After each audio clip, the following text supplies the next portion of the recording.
oui, bazana terrain, te abeta nan penalty wana te, azela. Bienvenue dans cette nouvelle vidéo Congo Fun.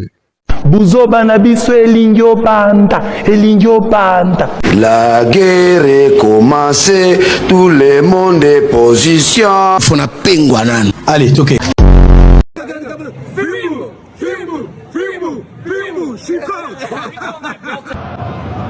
Nabri para Lucho para Nabri, Carriquei, golazo, Carriquei.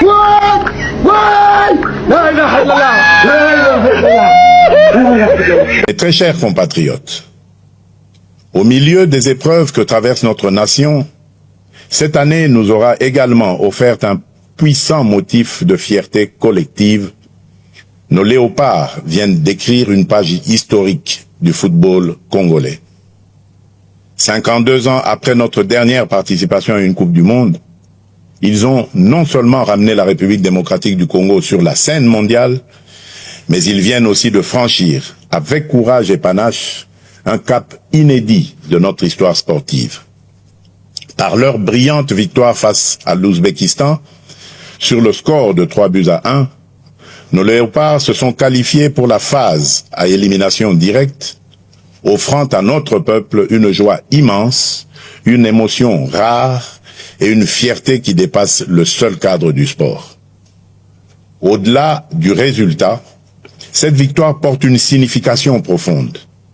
Elle nous rappelle qu'aucun objectif n'est hors de portée lorsque la discipline, le travail, la solidarité et la foi en nos propres forces se conjuguent.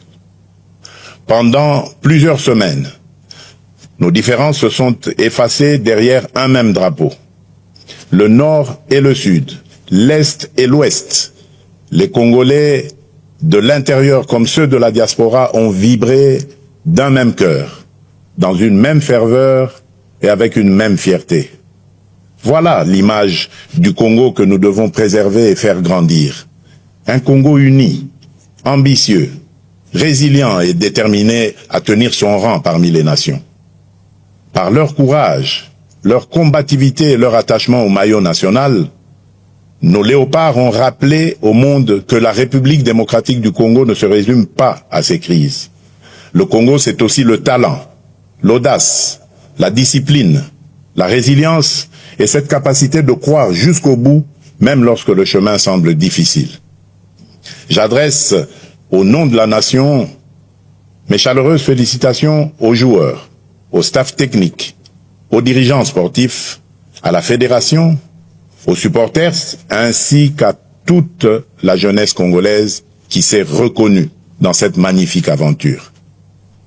À nos léopards, qui s'apprêtent désormais à défier l'Angleterre en 16e de finale, je veux adresser un message simple. Entrez sur le terrain avec la sérénité de ceux qui ont déjà honoré la nation, mais aussi avec l'audace de ceux qui savent que l'histoire n'a pas encore livré son dernier mot. Jouez avec discipline, courage, intelligence et surtout sans regret. Vous avez déjà fait battre le cœur des Congolaises et des Congolais. Vous avez déjà rendu tout un peuple fier. Mais nous continuons à croire en vous et en votre capacité à aller plus loin, à surprendre encore, à faire reculer les limites du possible et à écrire sous nos couleurs une nouvelle page de notre grandeur nationale. Quelle que soit l'adversité, la République démocratique du Congo vous accompagnera de sa ferveur, de ses prières et de son soutien indéfectible. Entrez sur le terrain avec la force de tout un peuple uni derrière vous. Le sport est une école de discipline, de cohésion, d'effort et de patriotisme. L'esprit des léopards doit inspirer la nation entière. Rester unis, défendre nos couleurs, croire en nos forces et combattre chacun à sa place pour l'honneur et la grandeur de la République. Dans le même élan, je rends hommage à nos artistes, nos scientifiques, nos chercheurs, nos entrepreneurs, nos créateurs ainsi qu'à toutes les femmes et à tous les hommes qui, par leur talent, leur travail et leur excellence, contribuent au rayonnement de la République démocratique du Congo à travers le monde. Anglais comme on mai quoi mana London on donc beta mo pas Please speak English. Speak now. Speak. Because two fanatics cannot speak English, I speak little. I'm saying to finish to play music here, two people fanatic come from two stage. Please, two fanatics come to dance. Today, yeah. To finish play music, two fanatics come to discotheque. Yes. To discotheque to play. To discotheque to play music to dance. Two Yes, people. yeah. Okay. Yeah, Today. Ouais. Dans orchestre anglais kaka, koya kutute. Siluba. Everybody put your hands up. Take your time, let me hear your voice. Make me movie action to change my situation. To get in the new attraction. West Vibes is rainy. Bande kunanga à Londres, il y a Liverpool, Manchester, Tottenham, Barking, Leytonstone, Nottingham Hill, Cypress Bush, Islam, Tottenham, Wimbledon, Wembley, Kuna, Bakalso na ebi bili wana. Donc na CPI nanga penza ndenge ba Congo ba polite. Ba lingala. Pona ninite, pona ni uzo lingala. Et pona ni uzo kabo. Who are you? Lo ba lingala. Lingala uti de bonhomme na king na masina côté à masina. Ya solo. Solo na zo sakanate. Oh. Mundela yongo CPI na milo. Donc si ko CPI na elongwa. Tala Mundele. Oh. Tutana na finale na France. C'est bon. Amen. Mundele abito kutana na finale. Ya professeur Simon Ngimbango kokisami. Denga nino yebi lingala. Nafandi mingi na Congo. Oh, nafandi mingi na Congo Kinshasa. Okay. Pena Bandundu, pena ba Congo. Pona musala. Betu bakulu. Oh, ande betu ye betu. Okay. Papa, lokuta mabete on a biso eza vérité. To mérité so beta en planète oti. Biso photo mata likolo, to ke beta ce qu'on a planète Jupiter. To beta sur la planète Terre. Hein? Nous mon pété donc mondialo. Papa pendant son langue, mbang, ça na laisse. Bazoko ta cours de langue. Tout le monde fait l'anglais. Ko langue te bonjour, good morning, how are you? Fine, come here. Where are you going? I going to pay the hey. You call me tomorrow. Yeah, thank you. To this one. Donc, il y a muto no beta mikolo. Aïe. Anglais kitoko mama c'est chaud. Merci. Pour la chicoter mutu moko à partir des 2h du matin. Oyo na ko zoale na butu. Fimo le na butu sa musala. You a man support England instead of supporting DR Congo. Excuse me. Odifo Onduki. Rwanda, Onyuka, Ochil.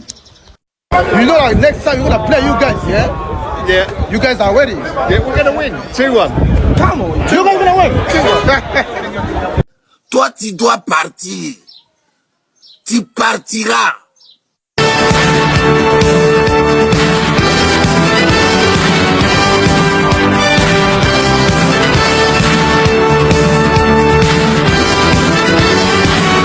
Nazalo ça la démonstration toza la qualifier na 16e de finale.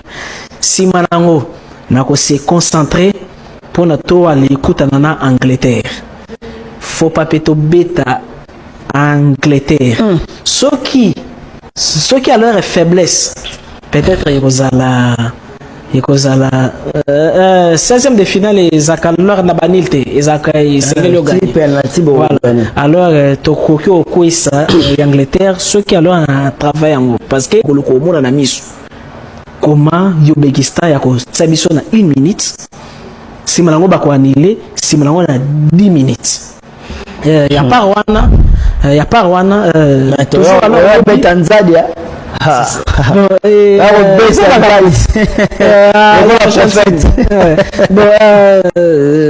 sans oublier ni les Salema entre Colombie et Portugal. Yomoko komonaki nyoso na lobby ye ko kisama lobby jour à match et en plus na ba détail nyoso fait alors près. Maintenant ko sala bon avec objectif moko ezali naza na besoin ya ko mema biso ti na 8e de finale mais quand même essayez de sentir considération. Tu as qualifié, tu as 16e de finale d'abord. C'est Manango. Ceux qui n'a sentir considération ezali. Kaka alors peuple bango moko. Nakoko ceux qui s'habillent sur la 8e de finale. Ce peuple considération il faut pas salani. La considération à peuple il faut pas salani. Nesi au sentir que na sali à leur live na yoki insulté bazalo supplier qui yede alors mboka et alors deuxièmement na sengi alors il y a leur ministre sport à Yambanga na kuko memabiso tina demi-finale to pas leur finale mais ce que leur bango yambinga ya lote ngai nazwi peuple à témoin que tala nazalo ça la démonstration toza la qualifier na 16e de finale si manango nako se concentrer pour na to aller écouter na Angleterre faut pas peto bêta Angleterre ceux qui a leur faiblesse peut-être il cause la 16e de finale ils accalent na banilte ils accalent sengelo gagner alors tokokyo okuisa Angleterre ceux qui alors travail en parce que qui alors yebi alors makambo alors à foot comment alors énergie et bimaka comment alors tokoko lembisa alors joueur alors Portugal nakangaki alors makola alors Ronaldo simanango na lobaki ke na fungoli makolo monaki comment alors atsaki bi na ba match yaki c'est un peu ça. Très bien, merci beaucoup maître Avatar. Lobby alors rendez-vous na TikTok nanga grand maître Avatar. Donc déjà bah 1 heure alors 2 heures na rosa déjà on a 1 heure donc pour ni to banda on t'attend comme match bando ba te nazali na besoin alors parce que c'est leur mission de l'Okansa Yobegista azali faible et sengeli biso moku to koloko mona na miso comment Yobegista ya ko tsabiso na 1 minute si malango ba ko anile si malango na 10 minutes ya pas wana ya pas wana toujours alors Tanzania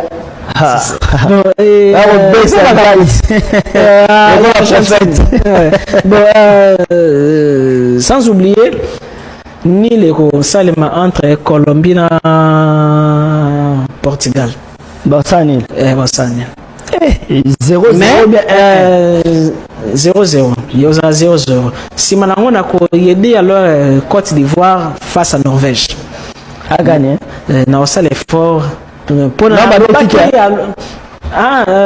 qualifié déjà déjà là il y a des qui bon bazaki déjà le qualifié nazalo